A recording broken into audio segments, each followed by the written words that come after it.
Ok, bonjour à tous. Donc, on revient sur la quatrième série de Transparent. Euh, donc, cette fois-ci, on va analyser un petit peu les différentes sorties. Donc, j'ai une série numéro 4 qui porte sur la régression sur variable catégorielle et une série numéro 5 qui portera plutôt sur la régression sur euh, variable continue, donc, puisque les outils ne sont pas exactement les mêmes, même si ça ne change pas grand-chose sur l'interprétation. Donc, je vais juste basculer sur mes slides et puis vous les commenter comme je fais depuis le début. Ok, donc on est sur la série numéro 4, donc variable catégorielle. Donc le but est d'essayer de comprendre. Oups, il y a des petits dessins. Donc le but est d'essayer de comprendre un petit peu quelles sont les variables factorielles qu'on pourrait mettre. Et en fait, ce qui se cache derrière, c'est quoi? C'est le fait que quand on fait une régression, donc là je reviens sur ce qu'on faisait sur les régressions par moindre carré, on veut essayer de prédire une variable y avec des variables explicatives. Donc ce qu'il nous faut, c'est des variables qui sont autant corrélées que possible avec la variable y. Donc la première étape, c'est déjà de se demander comment est-ce que je fais pour quantifier la corrélation qui peut exister entre une variable y qui cette fois-ci est devenue une variable catégorielle, même si pour le moment on va s'intéresser essentiellement à des cas 0,1, donc ça reste une catégorielle assez simple avec deux modalités possibles, et d'autres variables factorielles. Donc on va essayer de revenir sur un test assez classique, c'est en fait le test de Pearson. Donc l'idée du test de Pearson, c'est de se dire que on veut quantifier la dépendance qui peut exister entre une variable y et une variable x qui sont toutes les deux catégorielles. En fait, on ne veut pas quantifier l'indépendance, pardon, quantifier la dépendance, on veut tester l'indépendance. Donc ce test d'indépendance nous donnera une information importante, c'est que si jamais je ne suis pas du tout indépendant, c'est sûrement que cette variable pourra m'aider à faire de la prévision. Donc je vais juste revenir un petit peu sur le test de Pearson, puis apparemment il n'a pas forcément été vu dans le cours de stats. De StatMat. Donc, je vais revenir sur le cadre un peu général. Donc, le cadre général, c'est quoi? C'est qu'on a deux variables factorielles. Donc, ma première variable factorielle x1, ma deuxième variable factorielle x2, qui prennent chacun un certain nombre de modalités. Donc, grand I pour la première et grand J pour la seconde. Okay. Donc, on peut avoir des tableaux relativement. On va passer par les tableaux de contingence et les tableaux peuvent être relativement grands. Donc, l'idée du tableau de contingence, c'est quoi? Oups, une petite typo. Donc, je compte le nombre d'observations de type I et J. Okay. I, donc c'est la catégorie de type 1, et J, ce sera la catégorie de type 2. Donc, je fais tout simplement des sommes quand mon individu numéro K a pour modalité numéro 1 AI, et l'autre a pour la modalité pour le variable numéro 2 la modalité BJ. Okay. Donc, je récupère un tableau de contingence qui va contenir un grand I ligne et grand J colonne. Et dans chacune des cellules va comporter un certain NIJ. Donc NIJ, c'est le nombre d'observations de type I et J, respectivement. Okay. Alors, après, on peut imaginer quelque chose un peu plus grand avec plus de variables explicatives, mais vraiment, là, on est sur un cas binaire d'indépendance. Okay. Donc, je me demande si jamais les deux variables sont indépendantes. Donc, je vais juste le faire sur un petit exemple. Alors, une des variables nous intéressera plus que l'autre. Une des deux sera la variable Y. Okay. Donc, je le fais ici sur la base toujours de Titanic, et je m'intéresse à la classe des individus et au fait qu'ils aient survécu ou pas. Donc, ici, j'ai Y qui prend deux variables, 0, 1, et la classe, ça va être ma variable X qui prendra les valeurs 1, 2 et 3. Okay. Donc, on doit s'attendre à avoir un tableau, si je reprends ce qu'il y a juste au-dessus, un tableau qui va avoir 2 lignes et 3 colonnes. Et c'est exactement le tableau qui est renvoyé ici. D'accord. Donc, la fonction R, c'est la fonction table.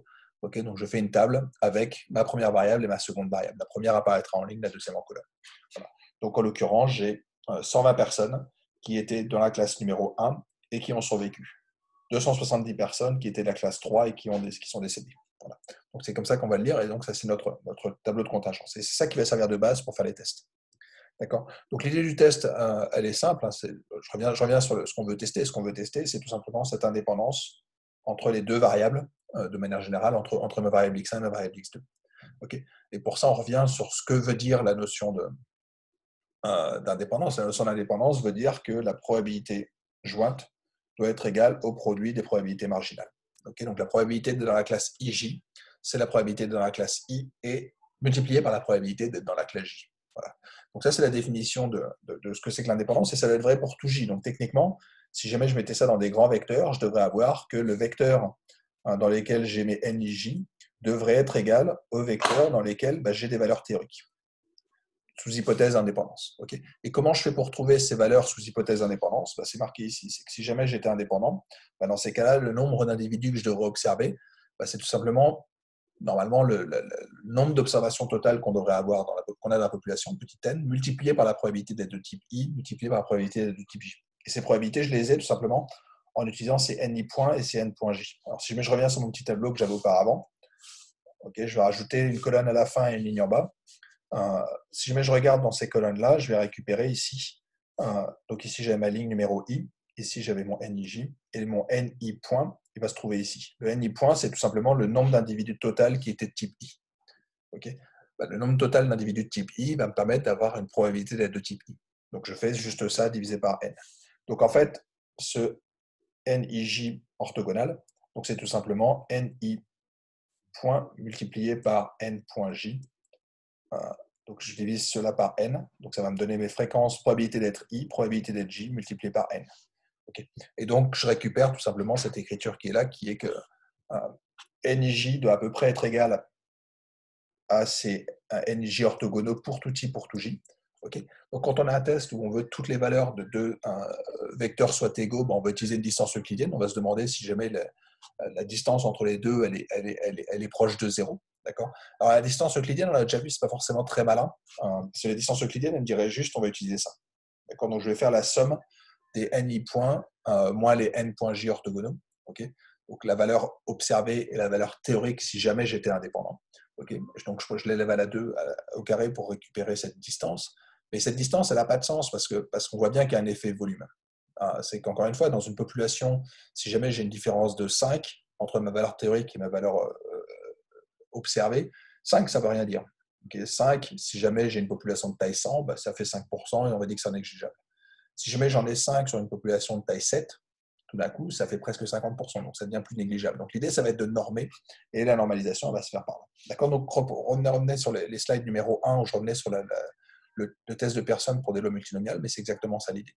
Et ce qu'on peut montrer, c'est que si jamais l'hypothèse H0 est vraie, dans ces cas-là, cette statistique de test, donc la somme des carrés, des différences entre ce que j'observe et ce que me donnerait le modèle théorique, divisé par la somme théorique qu'on devrait avoir, doit suivre une loi du qui 2. Et les nombres de degrés de liberté, c'est tout simplement I-1, J-1. Okay, donc on fait le produit. Et là, on retrouve un petit peu l'histoire des degrés de liberté dont je parlais dans mes slides numéro 1. D'accord. Donc on a cette première chose qui est qu'on a cette loi asymptotique. Elle est asymptotique dans le sens où n doit tendre vers l'infini pour que cette approximation ait du sens. Okay. Donc ce test, il a du sens à partir du moment où j'ai suffisamment d'observations dans mes données. L'idée, c'est que ma loi du qui 2, elle vient du fait que j'ai des sommes de gaussiennes. Donc il faut que les grandeurs à l'intérieur ressemblent un petit peu à des gaussiennes. Donc il faut quand même suffisamment d'observations pour que ça marche.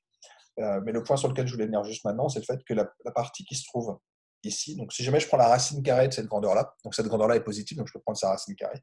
Donc je vais récupérer la différence entre ce que j'observe et ce que je prédis quelque part, donc ce que j'espère avoir sous l'hypothèse d'indépendance. Donc on peut voir ça comme une erreur, ou comme une erreur par rapport à l'indépendance, que je normalise par cette racine carrée. Dans ces cas-là, cette grandeur-là va correspondre à ce qu'on appelle la contribution au qui 2. Okay. Donc observer ces valeurs-là me permet de comprendre pourquoi éventuellement je n'ai pas des variables indépendantes, ou en tout cas non corrélées. Okay. Donc on en discutera dans l'exemple du Titanic. Je vais juste vous montrer un tout petit exemple pour ceux qui veulent jouer un petit peu avec ce test. Donc une base de données assez classique sous R, c'est une base de couleurs de cheveux et de couleurs d'yeux. Okay. Donc ici, j'ai sur chacune des lignes la couleur des cheveux. D'accord. Donc on a des personnes, par exemple, ici qui sont ici j'ai les blonds. Voilà. Donc ici, je les exprime en pourcentage. Alors, ici, donc je normalise par rapport. Donc chacune des lignes va sommer à 100%. D'accord. Donc je regarde ici conditionnellement au fait que je suis blond, quelle est la proportion de personnes qui ont les yeux verts. Okay. Donc ici, il y a 12% des personnes blondes qui ont les yeux verts. Si jamais je regarde pour les personnes qui sont brunes, donc je vais plutôt le lire comme ça, et dans ces cas-là, je récupère que 10% des gens qui sont en brun ont des yeux verts. Et l'idée du test d'indépendance, c'est que si jamais mes données étaient effectivement indépendantes, en fait, je devrais avoir exactement les mêmes probabilités sur toutes les lignes. Donc ça veut dire que les proportions sont indépendantes de ma couleur de cheveux. Okay. Et ce qu'on voit, c'est que ce n'est pas vraiment le cas. Okay. Par exemple, si jamais je regarde cette valeur-là, on n'a que 5% des personnes blondes qui ont les yeux bruns, okay, contre 63% des personnes qui ont les cheveux noirs. Okay. Donc on se doute que ce n'est pas vraiment très, très, très indépendant. Okay. Et comme le test d'indépendance, en tout cas l'hypothèse d'indépendance, elle peut se lire dans les deux sens. Okay. Donc si X1 est indépendant de X2, c'est que X2 est indépendant de X1, bah, je peux faire la lecture aussi dans l'autre sens. Donc je peux me dire, bah, cette fois-ci, je vais normaliser par couleur des yeux. Okay. Donc cette fois-ci, je vais prendre toutes les personnes qui ont les yeux bleus. Okay. Donc ce qu'on observe, c'est que les personnes qui ont les yeux bleus, bah, il n'y en a que 8% qui étaient roux, okay, et 40% qui étaient brown, donc qui avaient les cheveux bruns. D'accord. Mais si jamais je fais les mêmes calculs cette fois-ci sur les personnes qui ont les yeux verts, okay, on voit que les probabilités elles sont légèrement différentes. Le 39% passe à 45% et le 7,5% passe à 21,9%.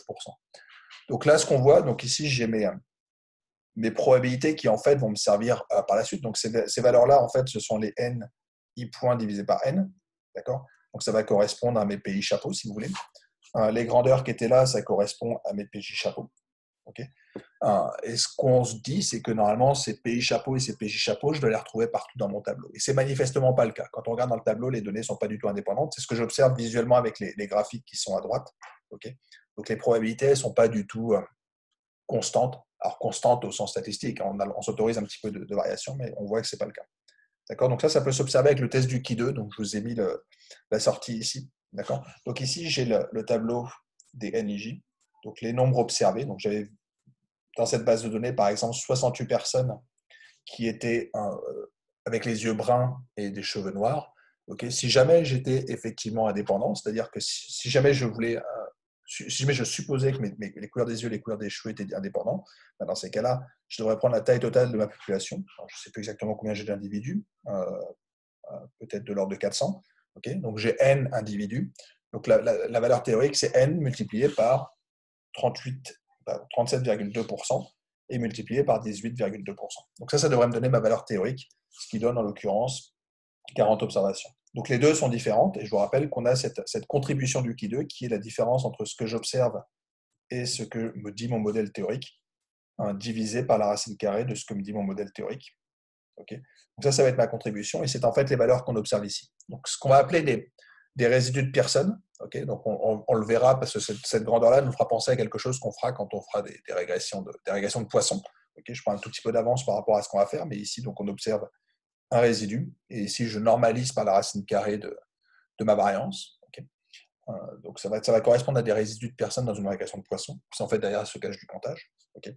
Et donc les valeurs positives sont en bleu. Donc ici on est plutôt sur une surestimation. Donc il y a beaucoup plus de personnes qui sont dans cette catégorie brown black et dans la catégorie blonde blue, okay, que ce qu'on devrait avoir sous hypothèse d'indépendance. Okay. Donc on voit deux groupes qui sont très très très importants alors qu'ils ne devraient pas l'être. Et forcément, si jamais il y a des groupes avec des valeurs positives, comme mes résidus sont centrés, okay, c'est que je le paye quelque part et en fait on le paye ici et là. D'accord. Donc on est plutôt avec des oppositions par coin, c'est-à-dire que par exemple il y a très très peu de personnes de type blond aux yeux bruns, okay, et aussi de cheveux noirs et yeux bleus. D'accord. Donc on est ici sur des valeurs qui sont beaucoup plus importantes par ici et au contraire beaucoup moins importantes par là. D'accord. Donc ça c'est ce que me raconte un petit peu le test du Ki 2. Donc je peux l'appliquer moi aussi sur ma base du Titanic, hein, j'ai parfaitement le droit. Donc ici j'ai ma table, donc ici j'ai mes NJ.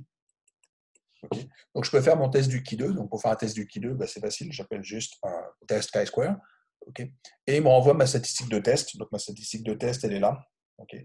Donc c'est ma statistique Q. Et donc je vous rappelle que ma statistique Q, bah, en théorie, elle devrait suivre une loi du Ki 2 à 2-1 degré de liberté, puisque c'est mon I-1. Donc j'ai deux modalités pour la survie. Et l'autre, c'est 3-1. Donc en tout, on devrait avoir un Ki 2 à 2 degrés de liberté, si je ne m'abuse. Okay. Un Ki 2 à 2 degrés de liberté, de mémoire, ça doit avoir une moyenne à peu près à 2. D'accord. Donc 91, c'est vraiment très, très, très élevé. On est vraiment très, très, très à droite dans notre distribution. Donc on va effectivement rejeter. On a une distance très, très loin de H0. Donc on va rejeter l'hypothèse d'H0. Donc la survie n'est pas du tout indépendante de la classe. D'accord. Ce qu'on va apparenter à un effet richesse. Okay. Et c'est ce qu'on observe ici. Donc on est plutôt avec des valeurs bleues qui correspondent à des valeurs positives par là et des valeurs par là. Donc, on a une surreprésentation de ces variables croisées. Donc, on ne va pas être surpris. Hein. On voit qu'il y a beaucoup plus de personnes de première classe qui ont survécu et au contraire beaucoup plus de personnes de troisième classe qui sont décédées. Okay, et donc forcément, on retrouve cette opposition rouge-bleu dans l'autre sens, c'est-à-dire qu'il y a trop peu de personnes de troisième classe qui sont mortes par rapport au reste. D'accord. Donc je vous ai mis ici deux types de graphes. Donc le premier, c'est tout simplement le mosaic plot du package graphics. Okay. L'autre possibilité, c'est d'utiliser cette fonction ASOC, donc pour des mesures d'association du package VCD, qu'on réutilisera peut-être un peu plus quand on fera des modèles de poissons, pour lesquels, effectivement, donc j'observe l'équivalent de mon tableau croisé. D'accord. Donc j'ai mes 0 et mes 1, mes classes 1, 2, 3, et ici, donc on récupère les résidus, donc les contributions au Ki 2. Okay. Donc on voit qu'on est on retrouve les valeurs importantes ici là. Okay. Donc ça, c'est l'utilisation du test du Ki 2 qui va me permettre de faire disons un petit peu de statistiques descriptives pour voir quelles seraient les variables qui peuvent être intéressantes dans mon modèle. Okay. Donc à partir de là, je peux faire des régressions. Alors je vais juste commenter un petit peu la régression, un petit peu comme on l'a fait comme dans le modèle OLS, donc dans les moindres carrés. Pour noter un petit point, c'est que quand je régresse une variable y binaire sur des variables factorielles, on va avoir exactement la même propriété que dans le cas de la régression OLS, c'est-à-dire que les prédictions qu'on va obtenir coïncident très exactement avec les fréquences empiriques. Voilà. Donc c'est exactement ce que je fais là, où je regarde la moyenne des survies par classe. Okay. Donc en l'occurrence ici, j'ai ma survie par classe dans la classe numéro 1, donc j'ai à peu près 63% des personnes de la classe 1 qui ont survécu. Okay. Donc c'est le calcul qui est fait ici. Je compte le nombre d'individus dans la classe. Je me place sur les individus qui étaient dans la classe A et je compte la fréquence d'apparition de 1. J'arrive à peu près à 63%. C'est exactement ce que je vais avoir quand je vais faire ma régression. Alors ma régression ne va pas me le présenter de manière aussi directe, parce que c'est exactement. Enfin, il y a cette histoire de transformation logistique qui se cache derrière. Okay. Mais quand je régresse Y sur ma classe, je récupère ces valeurs-là. Et là, on retrouve toujours la même chose, qui est, j'ai mon bêta chapeau 0, qui va être mon intercept. Okay. Puis ensuite, je vais rajouter éventuellement quelque chose si jamais je suis dans la classe 2. Puis je vais rajouter un petit quelque chose si jamais je suis dans la classe numéro 3. D'accord. Donc c'est exactement ce qu'on va faire ici. Donc je refais des calculs avec les valeurs. Donc ici, je prends mes coefficients. Okay. Je prends mon exponentiel de bêta chapeau 0 sur 1 plus l'exponentielle de bêta chapeau 0. Donc ça, on le sait, c'est très exactement la prédiction qu'on va avoir quand on a un individu de type première classe. Okay. Et on tombe exactement sur ce 63%. Okay. Si jamais je suis dans la classe numéro 2, donc si jamais je reviens sur mon petit exemple, j'ai besoin donc de rajouter cette variable-là, puis dans la classe numéro 2, j'ai cette indicatrice qui vaut 1. Okay. Donc j'ai ma constante plus ma classe numéro 2. On avait observé 47% de personnes qui ont survécu dans la classe numéro 2. Quand je fais mon calcul, je m'aperçois que j'ai exactement la même valeur. Okay, donc on est sur quelque chose qui est largement cohérent. Okay. En tout cas, une interprétation très simple, c'est que le modèle logistique nous donne exactement les mêmes prévisions que ce que nous donnerait un calcul, disons, non paramétrique, où je prendrais les fréquences par classe. Donc c'est relativement rassurant et ça permet en tout cas d'avoir confiance quand on fait une régression logistique sur des variables factorielles, puisqu'en fait, on obtient quelque chose qui est ce qu'on aurait obtenu si jamais on avait fait de manière intuitive. Okay. Donc, ça va se formaliser de la manière suivante. Et je vais juste faire un petit peu attention au niveau de mes notations. Donc, nous, ce qu'on essaie de prédire, ce n'est pas YI. Okay. YI, c'est une classe. Pour le moment, on n'est pas à la prévision des classes, on est vraiment à la prévision des probas. Okay. Donc, ce qu'on peut observer, c'est que quand je regarde au niveau global, la somme de ce que va être prédit par mon modèle correspond très exactement à ce qui va être observé. C'est le premier calcul qui est fait ici, où je regarde la somme de tout ce que me prédit mon modèle règle, donc où j'avais fait une régression sur une seule variable explicative. La somme des prévisions, elle correspond très exactement à la somme de ce que j'ai pu observer. Donc mon modèle me prédit, c'est pas qu'il me prédit 342 survies, okay, ce qui est ce que j'ai observé dans ma base de données, ce qui me prédit, c'est des probabilités qui, quand je les somme, me donnent très exactement 342. Okay, donc on a une interprétation qui est intéressante et que nous, on va réinterpréter en termes de proba comme je le faisais auparavant. C'est de dire, je ne vais pas m'intéresser au nombre de survies, mais simplement quand je les normalise par le nombre de personnes dans le bateau, je récupère des fréquences. Okay, donc c'est ça que ça nous dit. Et on a le deuxième résultat qui est tout aussi intéressant, c'est de dire qu'en fait, quand je regarde ce qui se passe dans une classe, donc quand je me mets dans la classe numéro J, la somme de ce que j'observais va correspondre à la somme des probabilités qui vont être prédites.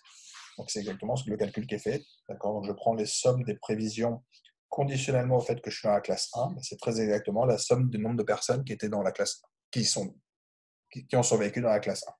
Okay, donc on a ces propriétés qu'on avait déjà observées en fait, quand on avait fait la régression linéaire, mais qu'on va récupérer là encore dans la régression logistique. Okay. Qu'est-ce que je fais ensuite? Je continue un petit peu à regarder d'autres variables. Donc, par exemple, le genre. On peut se demander est-ce que le genre est corrélé avec cette variable de survie. En tout cas, nous permet de faire une prévision. Alors, on pourrait tous avoir en tête les femmes et les enfants d'abord. D'accord. Donc, on commence par les femmes. Donc, on se doute que les femmes devraient probablement plus survivre que les hommes. Okay. Et donc, on observe cette sortie-là. Donc, je récupère mon bêta chapeau 0, mon intercept, et je récupère cette grandeur-là, qui est mon bêta chapeau 1. Alors, bêta chapeau 1, à quoi il correspond? Il correspond à l'indicatrice que j'ai un homme. Okay, donc, encore une fois, par défaut, le sexe prend deux valeurs, femme, homme. Okay. Femme sera ma référence, et donc je me place toujours par rapport à cette modalité de référence. Okay. Donc, quand je vais faire ma prévision, je vais avoir cette exponentielle de bêta chapeau 0 sur 1 plus l'exponentielle de bêta chapeau 0. Okay. Donc, première chose qu'on peut noter, c'est que j'ai un coefficient qui est plus grand que 0. D'accord. Donc, ça veut dire que ma probabilité prédite va être plus grande que 50%. Donc, une femme a priori plus de 50% de chances de survie. Okay. Deuxième discussion sur le deuxième. Donc, on a un sigma. Donc, ça veut dire quoi? Alors, ça, c'est aussi un autre intérêt. C'est ma transformation ici qu'on voit, qui est cette exponentielle de x sur 1 plus l'exponentielle de x. C'est une fonction qui est croissante. Okay. C'est une fonction qui est croissante, qui vaut 50% en 0. Okay. Donc, ça aussi, on reviendra peut-être là-dessus plus tard. Mais elle est croissante et donc les signes vont avoir une interprétation directe sur les probabilités. Okay. Donc, si jamais j'ai un homme, ça veut dire que quand je vais rajouter ici mon coefficient, je vais enlever un petit quelque chose, moins 2,5. Je vais aussi enlever quelque chose ici. Mais comme j'ai ma fonction qui est croissante, dans ces cas-là, ça va me faire baisser ma probabilité. Donc, ce qu'on est juste en train de dire, c'est que les femmes avaient une probabilité de survie qui était à l'exponentielle de 1 sur 1 plus exponentielle de 1. Les hommes, ça va être plus faible. Je reviendrai encore là sur comment est-ce que j'interprète les coefficients un peu plus tard, mais on voit que la proba va être plus faible parce que le signe est négatif. Donc là aussi, on retrouve une interprétation qu'on avait dans les modèles de moindre carré. Je peux récupérer des intervalles de confiance. Okay. Donc, je reviendrai plus tard là aussi sur les tests et ces genres de choses. Je préfère le faire dans le cas des GLM de manière générale, parce que ça évitera de faire des redites. Okay. Donc, on a nos intervalles de confiance qui sont en fait des intervalles de confiance gaussiens. Okay. Donc, c'est l'idée de dire que, comme on l'avait vu, l'estimateur du maximum de vraisemblance, il est asymptotiquement gaussien. Donc, on avait vu que bêta chapeau moins bêta, ça allait tendre vers une loi normale qui va être centrée avec une certaine matrice de variance-covariance. Dans ces cas-là, je vais avoir un estimateur qui va suivre une loi normale qui va être centrée sur la valeur moyenne. Donc, par exemple, pour les hommes, on a moins 2,51 et je rajoute plus ou moins 2 fois l'écart type. Donc, ça me donne ces deux valeurs-là. D'accord. Je reviendrai un petit peu parce que techniquement, ce n'est pas exactement ça qui est fait, c'est de la vraisemblance profilée. D'accord. Mais disons que dans un premier temps, en tout cas, on peut accepter l'hypothèse que je vais prendre moins 2,51 plus ou moins 2 fois 0,16. D'accord. Donc, ce qui me donne mes bornes de confiance sur la valeur. OK. Et derrière, on a notre test. Alors, le test, c'est toujours la même chose. C'est je vais juste prendre bêta chapeau sur la racine carrée de la variance estimée. Okay. Et ça doit suivre une loi normale N01, en tout cas asymptotiquement. D'accord. Donc, ces grandeurs-là, si jamais ça me permet de faire des tests d'hypothèse de nullité. D'accord. Donc, si même mes coefficients étaient nuls, ça devrait suivre une loi gaussienne. Moins 15, je ne tomberai jamais là-dessus avec une loi normale. D'accord. On nous dit qu'on a une proba qui est plus petite que 2 10 puissance moins 16, donc c'est effectivement impossible. Et donc, on va dire que le genre est significativement important. Okay. Enfin, en tout cas, significativement explicatif. Et petite remarque, donc c'était pour ça que je l'avais fait sur le genre, parce que le genre ne prend que deux modalités. En fait, je peux aussi faire un test de Pearson en me demandant est-ce que les deux sont indépendantes. Et ce qu'on observe, c'est que, de manière non surprenante, le genre et la survie ne sont pas indépendantes. Okay, c'est ce que me dit ma statistique de test, Q, qui est très très grande, 260, okay, avec 1 degré de liberté, donc on devrait plutôt avoir quelque chose qui oscille autour de 1. Okay. Donc on retrouve une probabilité, une p-value qui est toute petite et qui est en 10 puissance moins 16. Donc on retrouve quelque chose qui est à peu près du même ordre que cette grandeur-là. Okay. Donc c'est tout ça pour dire que en fait, les tests qu'on est en train de faire sont cohérents entre eux, ce qui est rassurant en fait, puisqu'ils ne sont pas construits de la même manière, mais les tests en tout cas ont une certaine forme de cohérence. Okay. Donc, c'est un peu ce que ça nous raconte. Alors, le point que j'évoquais juste avant, c'est que, juste avant, dans la série de slides précédentes, j'évoquais le fait qu'on pouvait faire des régressions non pas Bernoulli, mais binomiales. Okay, donc, on va pouvoir essayer de le faire pour voir un petit peu ce que ça donne et comment est-ce qu'on peut interpréter. Donc, on peut faire en fait deux types de régression. Soit je le fais comme on le fait jusqu'à présent avec les données individuelles, c'est-à-dire que j'observe tout le monde avec différentes variables explicatives, soit je travaille sur des données de contingence. Donc, les données de contingence, ici, j'ai trois variables explicatives qui sont trois variables factorielles. Okay, j'ai le sexe, qui peut prendre les valeurs homme-femme. J'ai le port d'embarquement, qui pouvait prendre les valeurs C, Q et S. Okay, et j'ai ma classe qui peut prendre les valeurs 1, 2, 3. En fait, ce qu'on peut faire, c'est qu'on peut créer un tableau de contingence dans lequel on va compter le nombre d'individus qui ont survécu, qui sont décédés, par sexe, par port d'embarcation et par classe. Okay, et en fait, ce qu'on va montrer, c'est qu'on peut faire un test de loi de Bernoulli, test de loi de binomiale, okay, sur les variables agrégées, et que ça va nous donner la même chose que faire des lois Bernoulli sur les variables individuelles. Okay. Donc, on va juste garder en tête un petit peu ce tableau. Donc, on va se souvenir un petit peu de ces variables-là. De façon, souvenir, ça veut dire que je vais revenir dessus dans 2 minutes. Okay. Donc, je vais créer mon tableau de contingence. Donc, pour créer mon tableau de contingence, alors c'est peut-être juste un tout petit peu plus tordu que mon table. Je l'ai avec mon xtab parce que je veux compter combien j'ai de Y et combien j'ai de survivants. Okay. Donc, donc, ici, je vais récupérer la moyenne. Donc, mon Y, ce sera tout simplement le nombre d'individus qui ont survécu. Et mon N, c'est tout simplement le nombre d'observations. Donc, vu que survie, c'est du 0 ou du 1, ça veut dire que ça vaut tout le temps 1. Okay, et donc, ça va me renvoyer toujours la variable 1. D'accord. Donc, en fait, la variable N qui va être renvoyée, c'est le nombre d'observations. Donc, ça va être en fait mon N dans ma variable de binomiale. Okay. Donc, la première que j'avais un peu abusivement appelée N, en fait, je devrais peut-être plutôt l'appeler Y. Okay. Et ce que je vais dire, c'est que Y doit suivre une loi binomiale de paramètres n et de probabilité p. D'accord. Donc mon n, il est donné, c'est tout simplement le nombre de personnes dans chacune des classes au départ. Okay, ce que je veux comprendre, c'est la survie. Le nombre d'individus dans chacune des classes, je ne vais pas les changer.